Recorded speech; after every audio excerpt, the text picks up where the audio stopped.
د قربانی ورځې را روانې دي اضحیه ورته وایي په عربی کې موږ ورته قرباني وایو قربانی څه شی دی زمارو نبی کریم صلی الله علیه وسلم نه صحابه تپوسو ما هذه الاضاحی یا رسول الله دا الله رسوله دا قربانی څه شی دی نو رسول الله مبارک او فرمایل سنت ابیکم ابراهیم دا ستاسو د نیکه د پلار د ابراهیم علیه السلام طریقه ده نو بیا صحابه تپوس کوي چې زمونږ پکې څه دي مال نافع موږ پکې چې قرباني وکړو د هغه طریقه خو شته خو موږ له پکې څه ثواب کېږي که نه کېږي ټیک ته د ابراهیم علیه السلام طریقه چې موږ جمدی کړو یو ښه خبره ده خو ثواب زمونږ پکې څومره کېږي هغه مقدار راته وښایه نو رسول الله مبارک فرمایل وی چې کم څاروی لالی د هغې په شا چې څومره ویښته دي د هغې برابر نیکۍ درته میلاوي او که ګډ دی لال کو چیلې د هغې په شا چې څومره وړی ده او د چیلي په شا څومره ویښته دي د هغې برابر ثواب درته میلاوي ګونه دومره پکې اجر دی او دومره پکې ثواب دی او بیا رسول الله مبارک فرمای من وجد ساعتا من المال چې څوک مالداري او فلم یضحي د قرباني ونکړله نو فلا یقربن مصلانا ډېرې زمونږ جومات ته نه راځي عیدګاه ته چې بلکل را نشي دی زمونږ عبادت خانه ته بلکل را نشي ګور دا سخت وعید ورته زمونږ طالبان وایي زورنه ورته مونږ تاسو وایو دا دومره سخته زورنه چې راځي معلومیږي دا چې دا قرباني مضبوط شی دی دا واجبه ده خامخا وکړي او پیغمبر مبارک په دې کې 10 کاله حضور پاک چې مدینې ته تللی مدینې منورې ته یو کال رسول الله مبارک قرباني نه ده پرېښې په دې 10 کالو کې یو کال نه ده پرېښې او کله 2 ګډانه ملال کړي دي نبی علیہ السلام یو ځلې 2 ګډانه لال کړ برګ لماور او چې کله علالول دواړه ګډان نو دواړه خسیانو ټکېدلې چې ورته وایي زموږ بعضې خلک وی په ټکېدلي ګډ او یا وی قرباني وی نه رسئ یو سړی وی اندامونه یې کم دي دا ټوله غلطه خبره ده حضور پاک چې په کومه ګډانو قرباني کړې ده هغه ټکېدلي دا ښه قرباني ده ولې دا څاروي سروبي دا اعلی او دا سروبي نو په دې څاروي قرباني کولی شي بلکې مستحبه ده بیا نبی علیہ السلام فرمایلی دی حدیث ته وی د قربانۍ پر ورځو کې د قربانۍ د څاروي حلالولو نه بهترین عمل بل نشته او چې د قربانۍ څاروي د حلال کو نو وینه لا په ځمکه نی پرته چې الله ته رسېدلي او الله قبوله کړي نو بهترین عمل دی د مارونو نو چې څوک مالدار دی او صاحب نصاب دی هغې قرباني وکړي دا زمونږ د مسلمانانو یو لوی شعار دی ګورئ خلق د خپل پلار نیکه چې جمدې ساتي نو بوت راوړي والا ولګوي په چوکونو کې بوت ولګوي په غټو غټو شاهراهونو کې بوتان ولګوي او په خپل کور او په بلډینګ د پاسه بوتان ولګوي ولې وی په دې به زما د پلار جمدې وي د پلار میشن به جمدې وي خلک وی لکه دا څوک دی دا فلان کې دی دا د څه کارنامه کړې ده چې د لندن په چوک کې او د امریکې په چوک کې او ځای په ځای د بوتان لګېدلي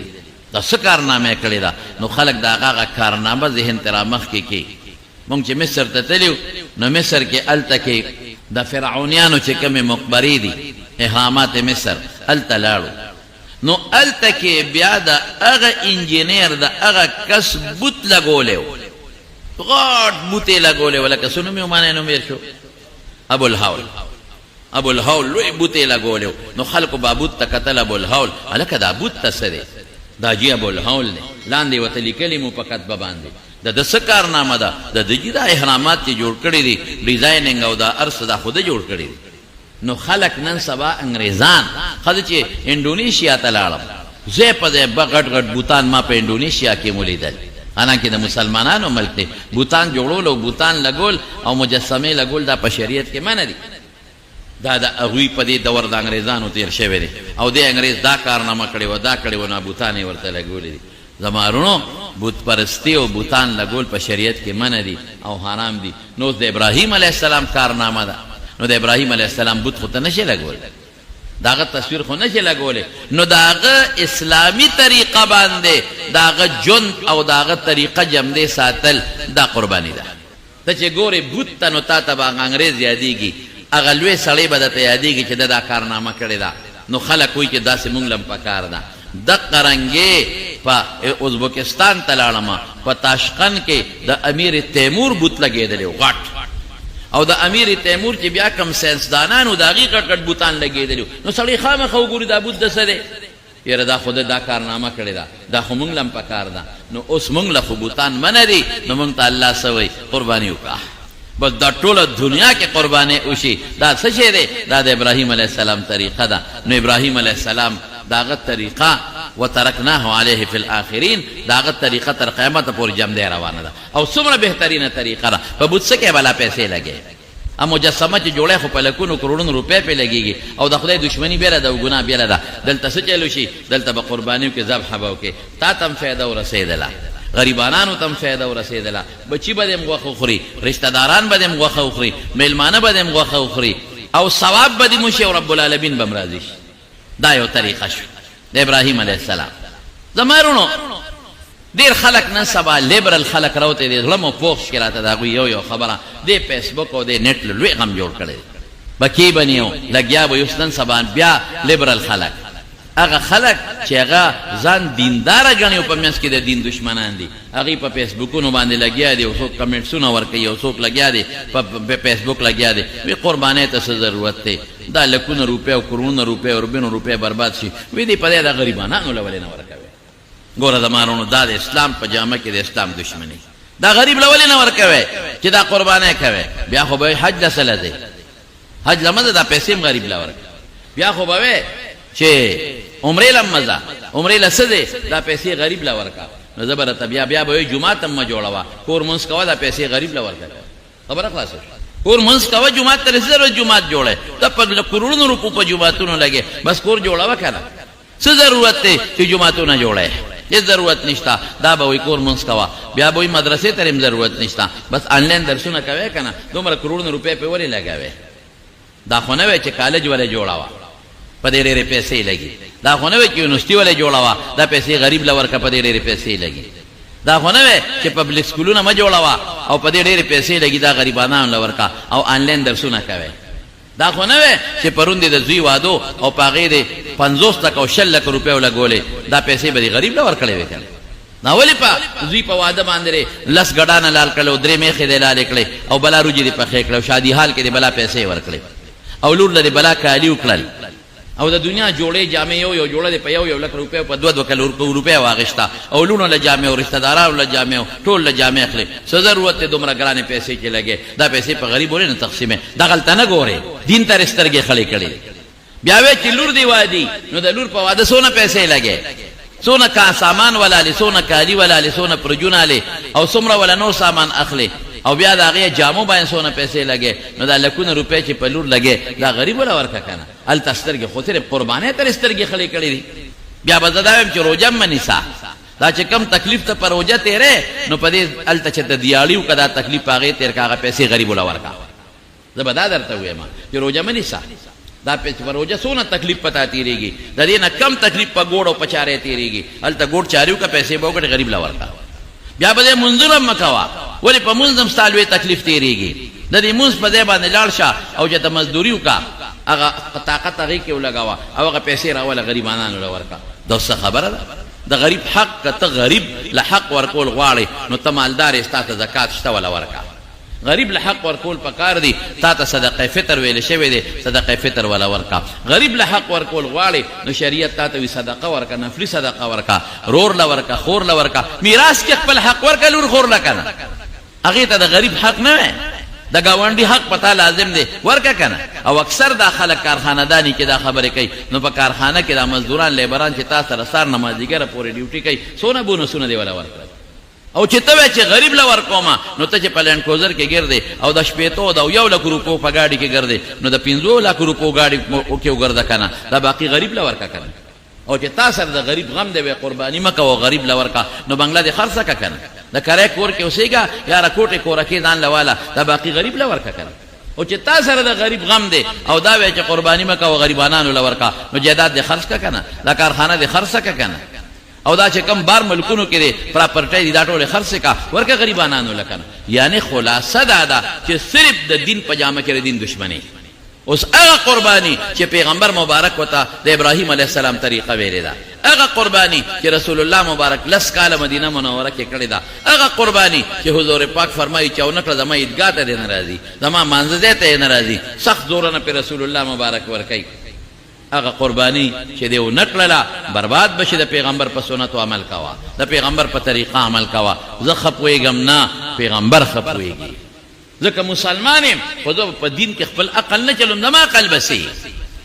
او د ټولو نه لویه خبره اوس واوره د قربانۍ. حضرت ابراهیم علیه السلام خپل بیبي حضرت هاجره راوسته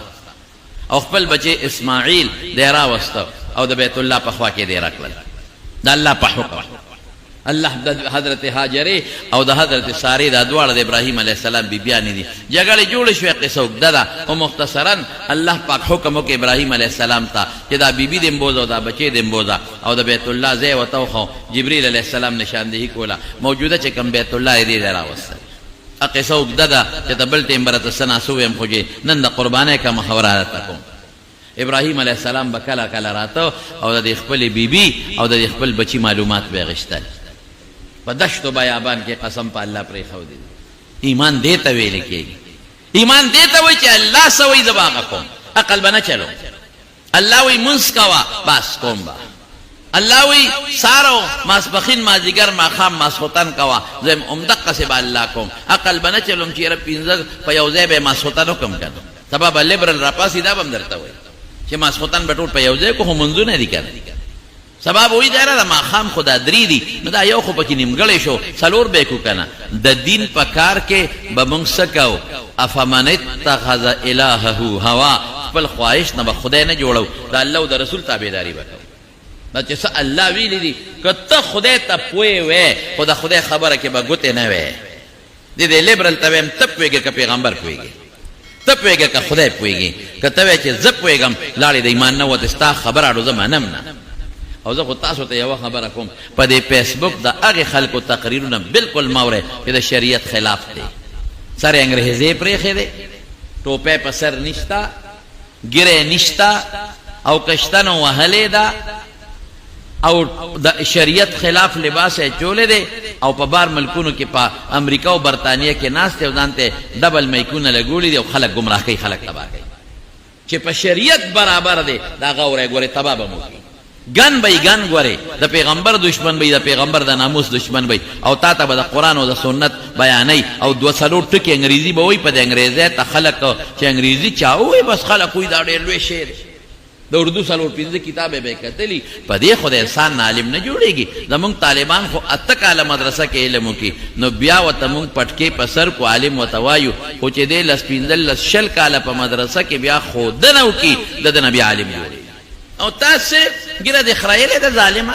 او یا دې مشین کړې ده او ناستې او په دین اعتراضونه کوي او د قرآن او سنت ځان ته د اردو تفسیر مخې ته یې ښودلې، اردو دې کتلې ده او څلور پنځه ټکي د انګریزۍ وې. ټوله دنیا دنه متاثره ده. د خپل علماو بیانونه اورئ،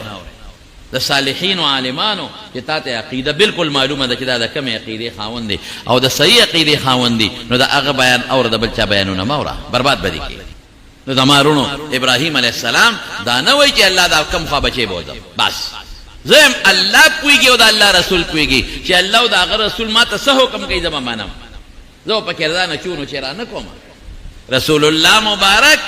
په عمره کې په یوه عمره کې 80 څاروي حلال کړي دي. څو 80؟ حالانکه په عمره کې څاروي حلالول سنت دي، مستحب دي، فرض واجب نه دي. په بل عمره کې اویا حلال کړي دي. د غریبانو له پیسې ولې نه ورکول. په حج کې 100 څاروي دی، وایه یو څاروي به حلاله. رسول الله مبارک سلو خان حلال کړي د کنه. اوس په پیغمبر مبارک هم د اعتراض وکړه کنه او دا خلک یې کوي، دا کوي. دا مخکې ورځو کې اسلام آباد په روډونو کې چې کم وخت کې هغه ښځې راوتې وې او نارې یې لګولې وې، نو هغې کې څه وې؟ هغې بیا چغې والې د پردې خلاف،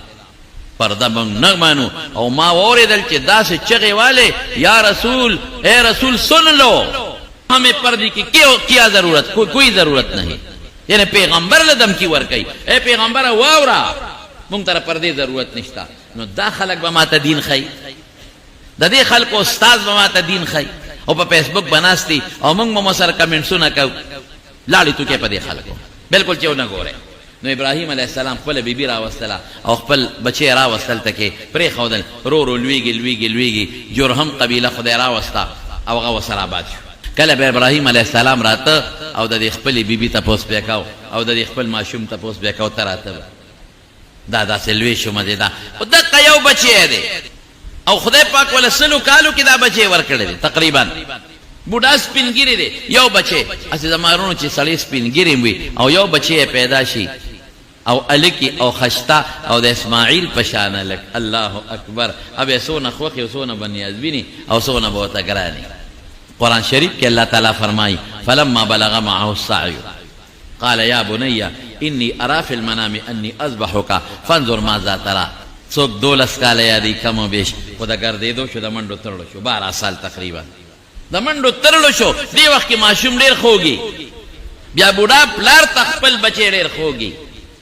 او منډې تړلې ورسره وای دا ډېر خوند کوي چې دا بچی او دا د ګوتې نه دی نیولې او تا سره منډې وي او پلار بوډا دی او داسې ماشوم بچی دی. قرآن کې الله دا نه وایي چې د 12 کالو شو. قرآن کې الله دا نه وایي چې دا تو شو د 9 شو د 10 شو نه چې منډې تړلې پلار سره شروع کړې. دې وخت کې کیلاونه د کیلاونه ګلدسته د ګل دی منډې تېرو شروع کړې. نو د شپې ابراهیم علیه السلام خوب ولید او خوب کې ورته الله وایي چې دا بچی دی حلال کا. اوس به څه کېږي؟ د پیغمبر خوب واحد زمون خوب دا شرعي دلیل نه دی مبشر دی لیکن لازم نه ده چې خوب کې رسول دل هغه سي دي خو پیغمبر چې خوب وویني ارشتونی بس هغه کې دویمه خبره ني. نو الله وتوي دا خوب زوی دی حلال کا. نو دې څه چل کوي بچی ځان تکې نه انی ارى فی المنام انی اذبحک بچی زه خوبینم چې تازه لالو ما. اوس بس کوي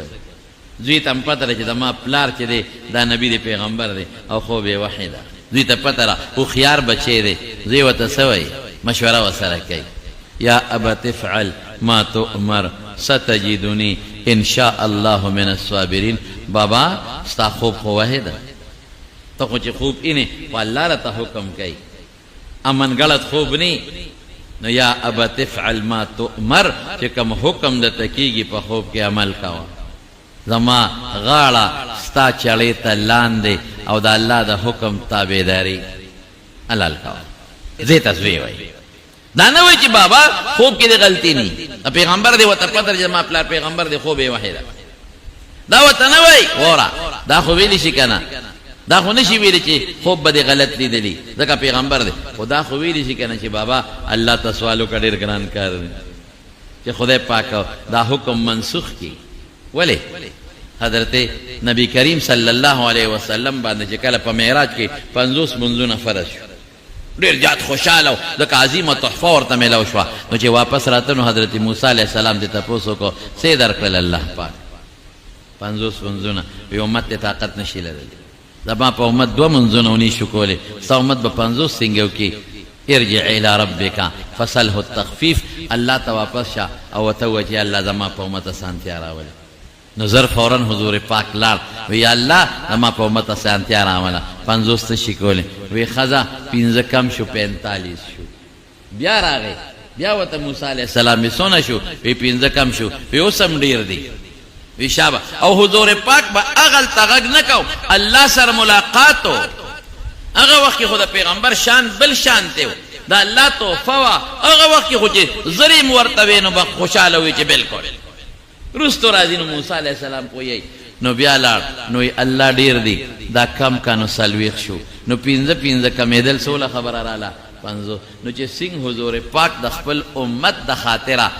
د موسی علیه السلام په مشوره د الله نه سوال کوي چې الله دا منځونه کم کا. نو اسماعیل علیه السلام بابا ته نشي ویلې چې بابا الله نه سوال وکړه چې دا حکم بدل کی.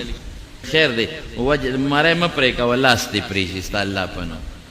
خیر دی خپه دې پرېښي د الله په نوم خیر دی ګوته به پرې کړو د الله په نوم یا دا چې ګډ به حلال کو الله ته وایه چې دا حکم بدل کی. دا سوال جایز دی منه نه دی ما دله مثال درکو. لیکن ابراهیم علیه السلام د الله محبت کې بچی ته وای بچی سو کم او بچی د الله په مینه کې دویمه خبره نه کوي او سوی ورته یا ابت افعل ما تؤمر بابا کوه چې ستا ډر درته میلاوي. دې ته ایمان و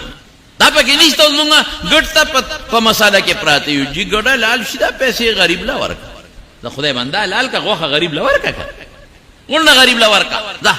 دا په دې عمل وکړه مونږ دې کې نن خبرې کوو چې دا ګډ حلال شي دا څنګه ده دیتا وای عمل دیتا عمل وای یا ابا تفعل کو ما تؤمر چې حکم دته کېږي دا خو ډېر ګران کار دی تا به څنګه حلالوم چغې ستجدني ان شاء الله من الصابرین که د خدای خوښی نو بابا ما به د صابرینو نه ومونې زه به ډېر صبر په خپل وس به زه چغام نه وام او تر څو چې زه په خپل ځان پوهېږم نو لاس وخپې به هم نه لاپم زمونږ طالبان دلته سوال کوي چې د پلار د دوی سره مشوره ولې کولی که دوی ورته وایي چې نه بیا به څو یو څو وجې دي طالبان هغه ګرانې نه ویم هغه اسانه درته ویم پلار ته پته وه چې زما زوی دا خبره نه شي کولی پلار ته خپل بچې معلومي مشوره کې دا کاره کولو چې که بې مشورې وکړم نو خلک وایي په زور اعلان کړه سبا به خلک وایي په زور اعلان کړی دی مشوره کې دا فایده ده چې څنګه ابراهیم علیه السلام د خدای حکم ته سر تسلیم خم دی او تابعدار دی دقه رنګ اسماعیل علیه السلام هم د خدای حکم ته تابعدار دی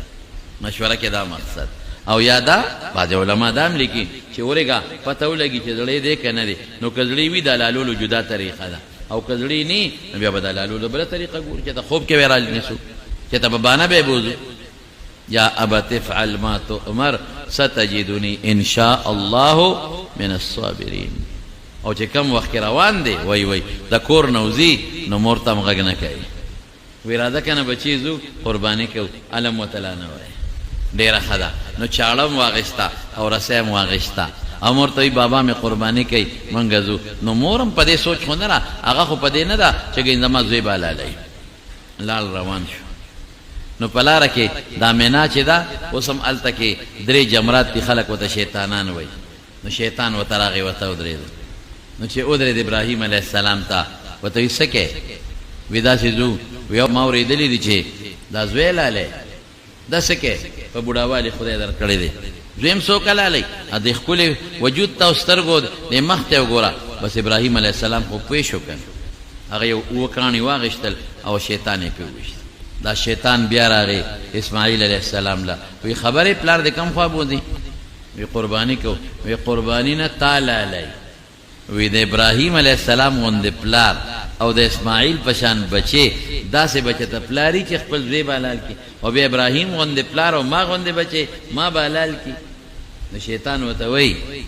وی هغه وایي پلار دی چې ما ته الله ویلي وي ځکه دی حلال وی ښه چې الله ویلي دي حلال مې دي کې زر وکشه خدای دې بې خو باس نو د بیا خبرې کولې نو یو 7 کاڼي واخېستل غزارې پیچو په دا ځمکه شیطان ننوت نو شیطان خو کار دروانه دی داغه کوشش خدا دی چې د الله او د بنده په منځ کې بعد او لرېوالی پیدا کړي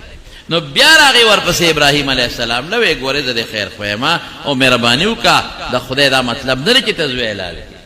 داغه دا مطلب داغه دا مطلب او لږ مهرباني وکړه الله نه سوال وکړه دا بچي ولې حلالې زما در باندې ړه خفه کېږي ابراهیم علیه السلام خو پوه شو چې شیطان دی بیا پې وغوزارونه وکړه دا شیطان په ځمکه ورننوت هغه ادا الله ته خوښه شوې ده نو چې څوک حج وکړي نو دغه 3 کاڼي دغه شیطان په ځای باندې اوس غټ غټ کاڼي ولاړ دي مخکې سلیو داسې اوږده اوس سعودي حکومت دیوالونه جوړ کړي دي نو خلک ځي او هغه سلي اولي او د ابراهیم علیه السلام یاد ته تازه کوي وترکنا علیه فی الاخرین ابراهیم علیه السلام یاد تازه کوي چې اور چې اولی څنګه نو خلکو ته پته ولګي دا ولي ولم دا دیوال دا سلی ولی علم دی که څه چل دی نو خلکو ته پته ولګي اجانو صاحبانو ته چې دا دلته ابراهیم علیه السلام شیطانان ویشتلی دي ولی ویشتلی دي نو د ابراهیم علیه السلام چې څومره طریقه ده نو هغه ټوله خلکو ته رامخکې شي د ابراهیم علیه السلام چې څومره طریقه ده نو ټوله خلکو ته رامخکې شي چې دا خو هغه ویشتلی دي چې چا ونه ویشتل حج ناقص دی نیمګړی دی ټول خلک ځي خلک وایي دا شیطان دی او د شیطان علم بعض خلک وی داسې څوک کیړی راوباسي ښځې او غرض ولي چا ځان سره غټ غټ کاڼي اوس حکومت نه پرېږدي پخوا به خلکو ځان سره په جیبونو کې غټ غټ کاڼي راوړي او غرضار به پرې جوړ کو شیطان ولم دا شیطان نه دی دا د ابراهیم علیه السلام طریقه ده چې حج د دې نو ځان به پوه کړي نو په هغه طریقه به عمل کوي نو چې بیا مینا ته ور مخکې که نو بیا ورسره مشوره کوي او مشوره هم دقه ده چې ما درته وویل بچې څوک هم یا ادوت افعل ما تؤمر ستجدنی ان شاء الله من الصابرین. بابا کوه چې څه اډر درته کېږي زه هغې خلکو نه شمار یم چې ښه زبردست صابرین صبر به کوو. حلالول ډېر ګران کار دی د بچي نه. قسم دې په کور کې چې څوک چرګوټي لوي شي هغه چرګوټي له لاس نه ورځي. په خپل کور کې چې کوم څاروي بنده وساتي نو چې حلالۍ نو قصاب ته وایي راشه حلالې کا دې مخ بل طرف ته واړئ ولې دا هم په خپل کې ساتلی. نو بیا د اسماعیل علیه السلام غوندې بچی نو چې کم وخت کې بیا حلالۍ که نه چې کم وخت کې بیا حلالۍ نو بیا ورسره څه کوي چې کم وخت کې بیا حلالۍ نو اسماعیل علیه السلام ورته وایي وی بابا دا رسۍ د څه له راوړې ده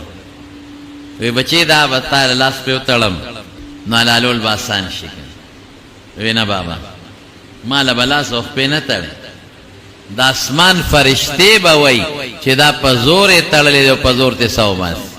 زه خو په رضا درته سملم خو د اسمان فرشتې به وایي چې نه په زور یې را سملولی دی لاس پې وله تړلی دی او حلالۍ به نو ما له به لاس پې به نه تړې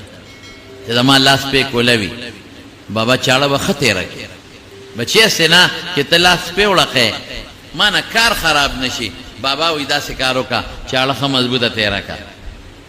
او بس چاړه له ښه مضبوط زور ورکړه او کلس ورکړه تر څو چې زه پوهېږم بس زه به حلال شوی ما بیا دې لاسونه خپې وړقوم. وایي ډېره ښه ده نو چاړه یې ورته تېره کړه. نو چې چاړه یې ورته څنګه تېره کړه ابراهیم علیه السلام زور ورکوي چاړه کار دی وخت نه کوي. نو اسماعیل علیه السلام ورته وایي بابا لږ صبر وکړه زما خو وی چې ما مه تړه خو نه وتړه هسې نه پلار او ستا غوندې د مینې پلار لاس ته کار نه کوي ما ته پته ولګېدل ما خو په زور به کلس ورکې خو لاس ته کار نه کوي لاس ته بابا لچي. نو هسې نه چې معمولي غوندې خراب زما د مرۍ له راشي او پوره لال نشم او د ټوپونه شروع کړم د الله حکم به برباد شي. نو لاسونه خپې راله وتړه او بیا ورته څه وایي وایي داسې وکړه بابا چې مخ راله لاندې کا او سټ مې ځان طرف ته کا او لاندې نه مې لال کا. وی زما سترګو سره چې ستا سترګې مخامخ کېږي نو دا ستا لاس ځکه رپي چې زما په مخ ستا سترګې لګي او زما په سترګو کې ستا سترګې مخامخ کېږي نو په دې وجه ستا لاس رپي بابا. او بابا یو چل به بله مو کړي دا کمیس رانه مخکې وباسه وروسته مه وباسه وروسته که ته وباسې دا به شلېدلې وباسې روغ به نه مخکې نه وباسه. نو چې دا کمیس ما نه وباسې او ځکه لالال شمه نو زما دا کمیس په دې وینو کې لږ غوندې غوپه که او زما مور له یوسې او د ټولو نه مخکې به زما مور باندې زما سلام ووایي حضرت هاجرې باندې دقه یو بچی څو نړۍ ورسره ستړې شوې اسانه خبره نه ده. په مکه مکرمه کې په دشت و بیابان کې ماشوم لوی کړی نه ډوډۍ وه نه اوبه وې اوبه خلاصې شوې دي خوراک هم ختم شوی دی او دا مور ورته تړتیږي او صفا غونډ او د مروه په غونډۍ کې منډې ترړې وای خوراک پسې منډې ترړې وای. هغه ماشوم اسماعیل چې په غېږ کې په دشت و بیابان کې لوی کړی دی نو مور باندې به څه تېرېږي. نو بابا زما دا کمیس به زما مور نه یوسې او زما سلام به ورته ووایي اسماعیل پتا سلام ویلی دی او په خپله رضا باندې د الله حکم ته غاړه شوی دی او په خپله رضا باندې ما لال کړی دی هم خوشحاله او زم خوشحاله او نه خیدا ده چې کمیس مې دله روغ راوړی دی که په زور حلال شوی وي نو کمیس به خامخا شلېدلی روغ کمیس مې دله دا دی راوړی. او بیا به ورته ووایې زما مور ته چې مورې که اسماعیل د یادېږي که نه نو دا کمیس دی د اسماعیل او په هغې د اسماعیل وینه پرته ده دا راله او دا بویاوه نو د اسماعیل ارمان رجوه. الله اکبر ډېر ګران کار دی زمانو مونږ ګډ نه شو حلالولی مونږ وی نه شو حلالولی په کور کې په پنځو شپږو کسانو قرباني واجب یو حلال یو پلار حلال کړي ښه مالداري وسې کېږي او چې ته ګوټ څاروي وګوري او بېکاره څاروي وګوري په هغې باندې چاړه راکاږي او خپله غاړه پرې خلاصه کړي دې ته ایمان وایي. اسماعیل علیه السلام چاړه راواغېسته او بیا یې تېره کړله او راکاږي چاړه کار نه کوي زور هم ورکوي بیا چاړه کار نه کوي. اخره کې چاړه اوچته کړه او د ځمکې له یې راوبروله. چاړه ورته وایي چې زه د رب جلیلو منم خلیله که ستا ومنم خلیلو منم که د جلیلو منم د الله ومنم. او دې وخت کې حضرت جبریل علیه السلام د جنت نه ګډ را په مخه کړی دی هغه ګډ چې حابیل قرباني کړی د آدم علیہ السلام زوی او په جنت کې لویده هغه را په مخه کو او د هغه ځای نه حضرت جبریل علیہ السلام آواز کوي الله اکبر الله اکبر الله اکبر الله اکبر د الله نه لوی ذات بل نشته دومره لوی ذات ته چې ابراهیم هم د چړې لاندې زوی وغورځاو او زیم خپله مری د الله پاک په حکم د چړې لاندې وغورځوله او د الله نه لوی ذات بل نشته دی الله چې څه فیصله کوي موږ به منو نو حضرت اسماعیل علیہ السلام پوه شو چې څه مسله بدله شوه نو هغه څه وایي لا اله الا الله والله اکبر نو ابراهیم علیہ السلام هم پوه شو چې بچې بچ شو نو هغه وایي الله اکبر ولله الحمد الله له ثنا ده ګډې راوړو ګډې حلال کې اسماعیل علیہ السلام خدای پاک بچ کړه نو په قربانۍ کې دا سوچم پروت دی زمارونو چې دا ګډ زالالوم دا غوی زالالوم دا د ابراهیم علیہ السلام د بچی د قربانۍ په ځای دا فلسفه نقد پیسې چې ورکې خدا فلسفه پکې نشته دا فلسفه ده چې تا ته به د ابراهیم علیہ السلام د خپل بچی د قربانۍ یاد را مخکې شي او ته به مو وایې چې الله که ما ته هم اډر شوی وی د ما د بچی د قربانۍ الله ما به هم په هغې عمل کوم او بچی به دې م وایي چې که د ما متعلق د حلالولو حکم د ما د پلار ته شوی وی ما به هم د اسماعیل علیہ السلام یاد تازه کوم نو څومره په اربونو په کروڑونو څاروي لالیږي نو د ابراهیم علیہ السلام یاد تازه کېږي ګډه لال شو د ګډ غوښې د مکې فقراو او مسکینانو وخوړلې ګډ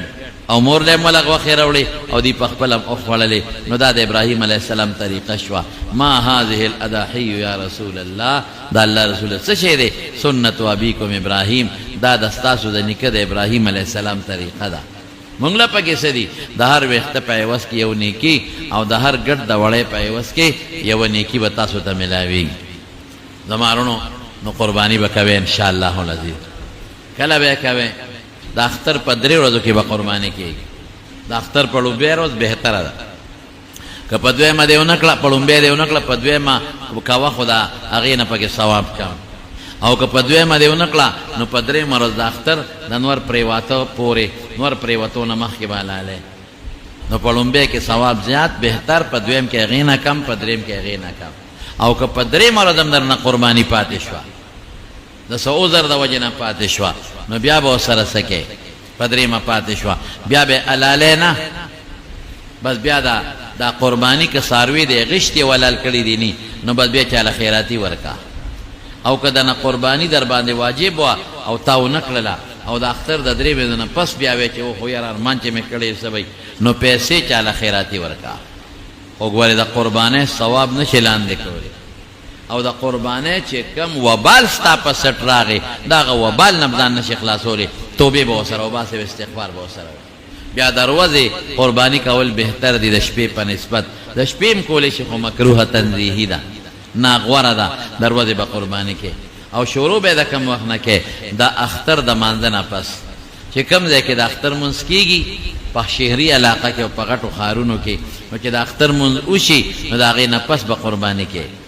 او چې د اختر مونځ نه شوی نو قرباني به نه کې یو صحابي حضور پاک مبارک له راغی حضرت ابو برده رضی الله تعالی عنہ وی د الله رسوله ما خو قرباني د مانځه نه مخکې کړې ده وی شاتو که شاتو لحمن بس وی غوښه دې حلاله دې کړه او غوښې دپاره دې وکړه لیس من النسک فی شیء چې د الله د طرف نه کم شی و هغه ونه شو دوباره وکړه د اختر د مانځه نه مخکې که چا وکړه قرباني ونه شوه دوباره یې وکړه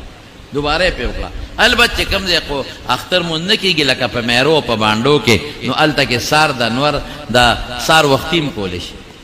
هېڅ پروا نشته د اختر ورځ چې داخله شوه نو بیا هم کولی شي بلکې علما لیکي وی که د چا څاروی په میره کې دی او دی په کلي کې دی او دی هلته چاته وایي چې ما ته حلاله کا نو چې څاروی یې په میره کې دی هلته خو د اختر مونځ نه کېږي نو وختي هم ولا حلالولی شي او که یو سړی په میره کې دی او څاروی یې په کلي کې دی دی د اختر مونځ نه کوي دی میره کې دی او څاروی کلي کې دی او چاته وایي حلاله کا نو دی به حلالۍ کې د اختر مونځ شي کوم ځای کې چې د اختر مونځ کېږي هغه ځای له اعتبار دی نو وروستو به حلالۍ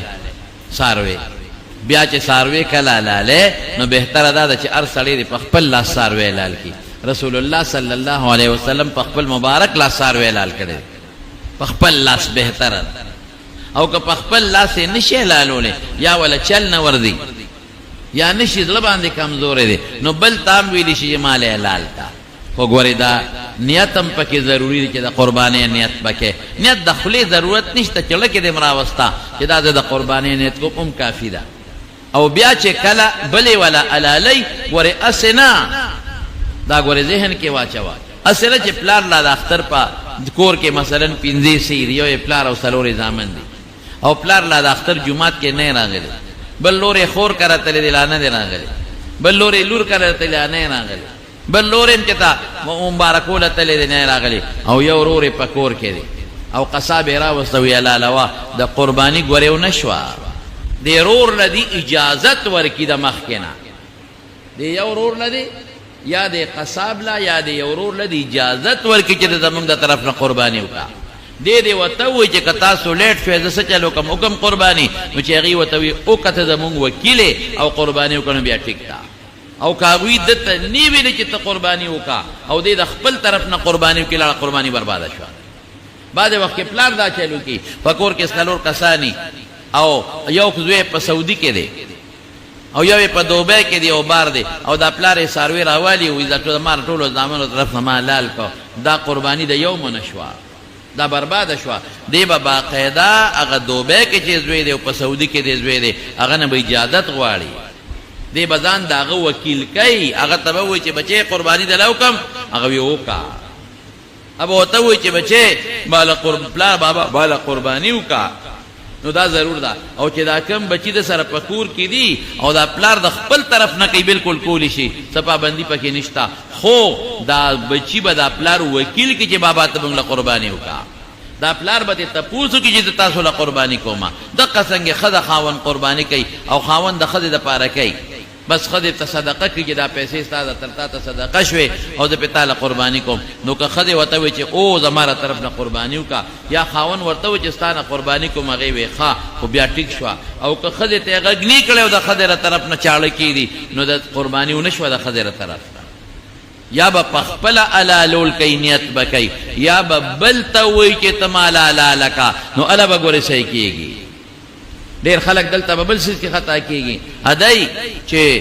پلار یو څلور زامني او پلار یو قرباني وکړي او بیا پیسې د څلورو بچو نه راوالي را تن کړي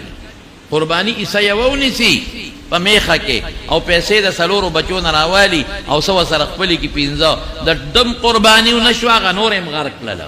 د هغه نورو قرباني مونه شوه قرباني چې کومه عیسه نیسي دا به د یو کس نه په شریکه په دوو کسو به یو عیسه نه نیسي بعضې وروڼه په کور کې پیسې را جمع کړي او په شریکه عیسه ونیسي یو نیمه پیسې یو ورور کې نیمه بل کې او په شریکه عیسه ونیسي او چې عیسه راوړي نو بیا په منځ کې نیمه کې که چا دا لوبه وکړله نو خپله قرباني هم غرقه کړه د هغه نور هم غرقه کړه او که چا د غوښې نیت وکړه چې غوښه به راوړمه نو خپله هم تباه شوه د نورو خلکو هم تباه کړه غوښې نیت به نه کوې نیت به خالص د الله دپاره کوې ان صلاتي و نسکي و محیای و مماتي لله رب العالمین نیت به خالص دی چې د الله د رضا دپاره زه دا ذبح کومه بالکل خالص د الله د رضا دپاره او دا هغه طریقه ده چې ما ته پیغمبر مبارک خوله کې راوله د الله د رضا دپاره نو دا قرباني شوه او که نیت ته د دې چې غوښه به وکړم نیت ته د ریا دی چې ما خو هلکه قرباني وکړه دا مې وکړل نیت ته د ښودنې دی ګورې قصه دې ګډه وړه شوه نیت به خالص د رب العالمین دپاره کوې د کافرو دا رواجو چې هغې به د بوتانو په نوم باندې څاروي حلالول مونږ به د بوت او د غیر الله په نوم څاروي نه حلالو مونږ به صرف او صرف د الله د رضا دپاره او د الله په نوم به څاروي حلالو نو په دې کې لږ سوچ وکئ ښه که یو پلار مالدار دی او زامن یې ګټه کوي او ټول شریکوال دي دې وخت کې شریک دي خو د هر چا پونچي جدا ده سبا ټول بیلیږي نو هر یو وایي چې دا خو زما حصه ده دا به بیلو پلار ورته وایي چې ټوله راوړی ما سره به پرته یي زه به اختیارمند یم زه به لګوم زه به سبزي غوښه راوړم او که سبا تاسو بېلېدی خپله حصه به در کوم نو ګورې بیا چې د هر یو زوی حصه ৭۶,۰۰۰ روپۍ ته شپږ او یو ته ورسېد هر یو بچې به قرباني کوي چې بالغان دي په نابالغه نشته نو دې کې لږ زما وروڼو احتیاط وکړئ ګورې په دې څیز کې او چې بیا څاروی لالوې نو بهتره طریقه دا ده چې مخ ولې قبلې طرف ته کا او لاس پې وله وتړه څاروي سره به هم ظلم نه کوې چاړه به ورته ښه مضبوطه تېره کې او په ښي لاس باندې یا په خپله او یا هغه قصاب وکیل که چې ته زموږ د طرف نه د دې 5 شپږو د طرف نه ته وکیل شوې او ته د موږ د طرف نه څاروی لال کا او یا دا یو زوی چې ورته ولاړ دی دا وکیل کا یا پلار د ټولو طرف نه دی وکیل شي چې دی الالوما او چاړه به ښه مضبوطه راکاږي او زر به چاړه راکاږي چې څاروی زر دمه شي او پاسانه حلال شي او سبب دا لالولو په وخت کې بسم الله والله اکبر رسول الله مبارک دقه سے فرمایلی بسم الله والله اکبر واو سره او که بسم الله الله اکبر و کافی دا که صرف بسم الله دی و کافی دا که صرف الله اکبر دی کافی دا زمون خلق تکبیرات تشریق وای الله اکبر الله اکبر لا اله الا الله والله اکبر الله اکبر ولله الحمد ټیک دا یو مستحب ذکر دی خدا د ذبح په وخت کې د دې تکبیراتو د پیغمبر مبارک نه ثبوت نشتا ٹھیک ده کدی اوه نو ذبح دی اوشوا قربانی دی اوشولا ولیکن د ذبح په وخت کې بسم الله والله اکبر دا وایي که اوس اماله یو زنانه دی یو خور ده الله دې ډېره زیاته خوشاله کړي ببار ملکې ده نو هغه کله کله مسلو تپوسونه کوي نو وختي امانه د مسلې تپوس وکړه او راته ویې زه به بیان اورم هره جمعه اوري د هغې تپوس داسې تاسو ته هم ویم چې کوم سړی ډېر مالدار دی لکه یو سړی سره یو 2 کروڑ روپۍ دی یو 1.5 کروڑ روپۍ دی نو دا به یو قرباني کوي که 2 به کوي 3 به کوي یا یو انسان د اربونو مالک دی یا یو زنانه ده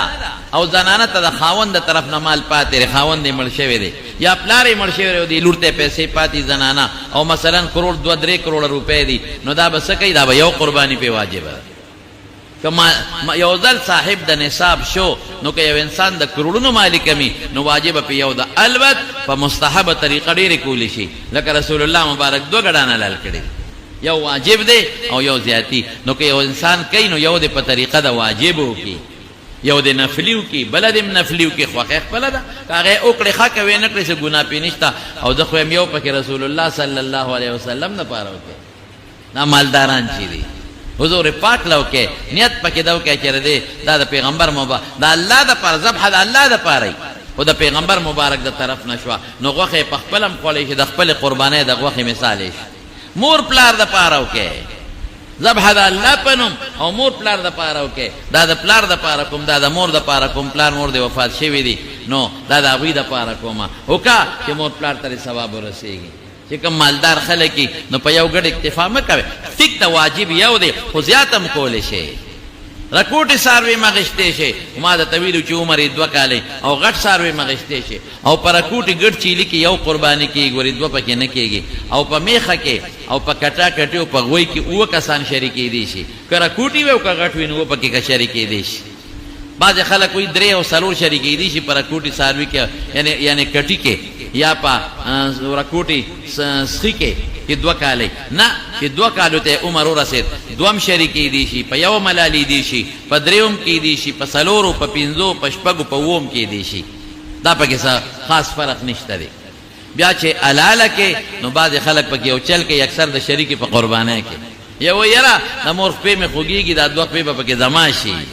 به ویې لکه زما د مور سر ډېر کمزوری دی نو دا مازغه به هغې له یو سمه بل وی یاره زما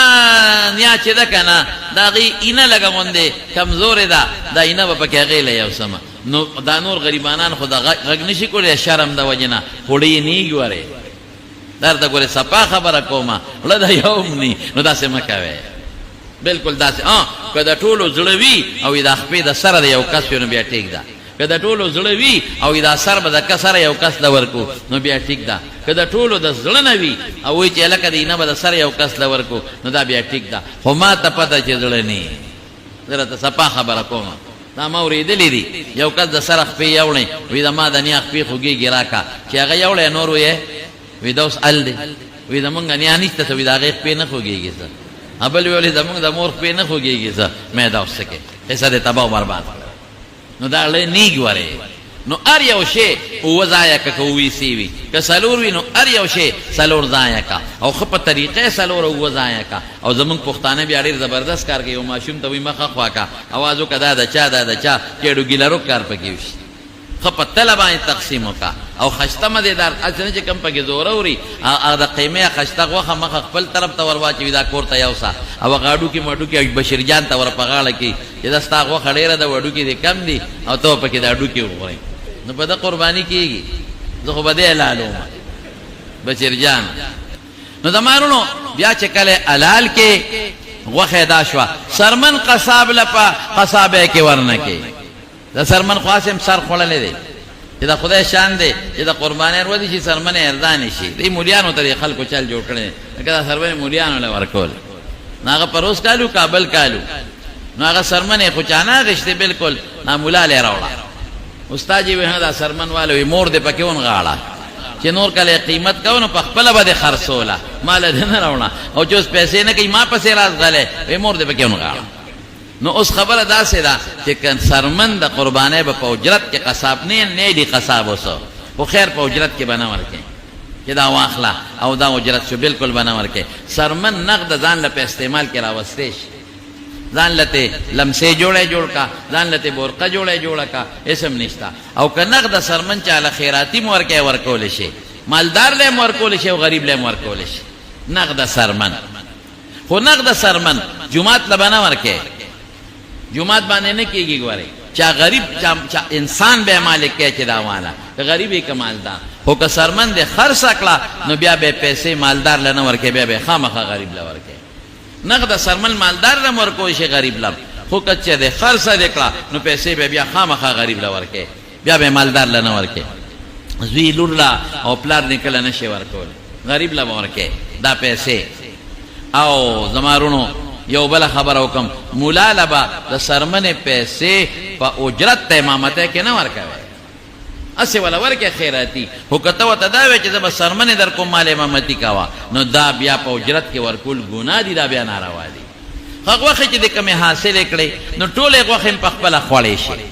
ذکر رسول الله مبارک او حدیث کې ویلي چې کلوه وادخروا چې دا تاسو خوري او ذخیره هم کې یو کال پابندی لګولې و چې درې ورځې نه زیات به د قربانۍ غوښه نه خوري خو بیا هغه حکم منسوخ شوی دی نو که ټوله غوښه په پرچ کې سنباله او ټوله خوري نو قربانۍ ته په نقصان نه رسی خو زمونږ فقهاو لیکلي دي چې درې ځایه کا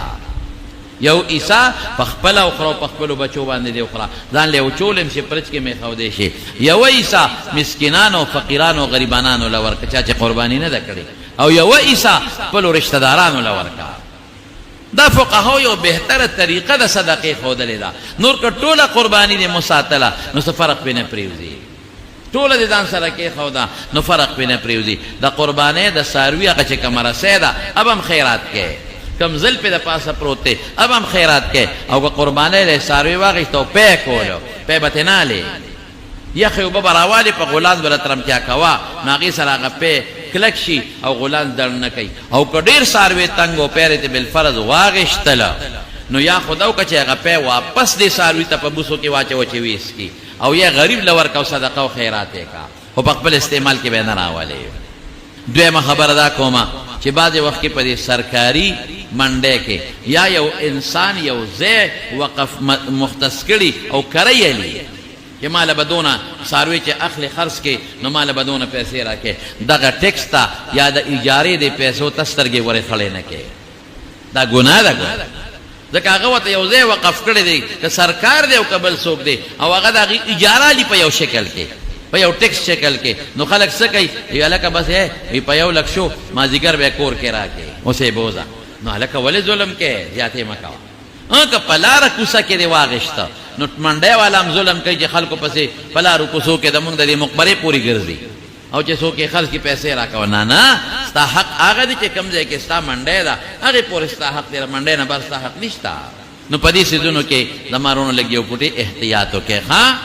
او د الله د رضا دپاره وکړئ نیت د غوښو مه کوئ او دا په کال کې یو ورځ را روانه ده نو دا ورځ باندې دا قرباني وکړئ په دې 3 ورځو کې الله پې خوشحاله کړئ یو سړی سره نقد رقم نشته یو ونیمه توله سونه ده لیکن सोने का बकाया रकम कुछ कर्ज बाकी है कद सर नूर इसम नहीं सिर्फ ये वनीमा तोला सोने कुर्बानी पे वाजिब न दा कि ऊनी मोतौरसीगी अला कुर्बानी वाजिबेगी अलबत्ते यो सड़ी सर यो तोला दा او د سره نقد پیسې دي یا تجارت سامان دی یا دویم کورې دی د حاجت نه زیات دی نو بیا په د باندې قرباني واجبېږي ګورئ که څوک بیماران دي په دې مجلس کې دي په دې جمع کې دي په کورونو کې دي په هسپتالونو کې دي ډېر ملګري چې هغې پریشنونه کړي دي ډېر ملګري هسپتالونو کې پراته دي ټولو ته دعا وکړه چې الله روغ صحتونه ورکړي الله شفا والا ورکړي یا الله چې د چا بچی نه اولاد ولا ورکړي که د چا نارینه اولاد دي نارینه اولاد ولا ورکړي چاته څه پریشانی دی په خوشالو بدل کې یا الله ته زمونږ ناراضي شي خدای کتا طرف نه دا حکم وي چې بچی قربانی کې الله مونږ باغم کول یا الله د دې قربانه توفیق مونږ لرا کې او الله د خپل رضا لپاره قبول کې او الله زمونږ په ځل کې غلط نیت او سوچ دا وخه مخورادي وخه څه چي دي هر وخت کې خلق خوري نو یا الله اغه نیتونه زمونږ توبه ده خدای مونږ ستاسو رضا لپاره کوته توفیق راکې او تیرا قبول کې او چې څنګه حضور پاک فرمایي په یو وخت مونږ لنه کې او جنونو او برکتونه راکې یا الله چې چاته کورونو کې څه پریشانې دي په خوشالو یا بدل کې یا الله که څو قرضدارانی قرضونه اخلاص کې مسافرونه چې زمونږ کم بار ملکونو کې دي هغه ته دعا کې زمونږ بار ملکونو کې زه دوستان دي په ترکیه کې دي په دوبه ابو ظبي ملیشیا لندن جرمني کې ډېر ټپوزونه کې امریکای او د بل نه ټلیفونونه کوي او ټولو ته دوبه کې ابو ظبي کې او په سعودي کې دي او زه په دې الله ټولو له خیرونه برکتونه عافیتونه ورکي الله دې ټولو مسافر له خپل کور کې د خپل بچو سره د اختر د تیرولو د قربانو توفیق ورکي او دغه مسافر الله په خپل کارونو کې او په خپل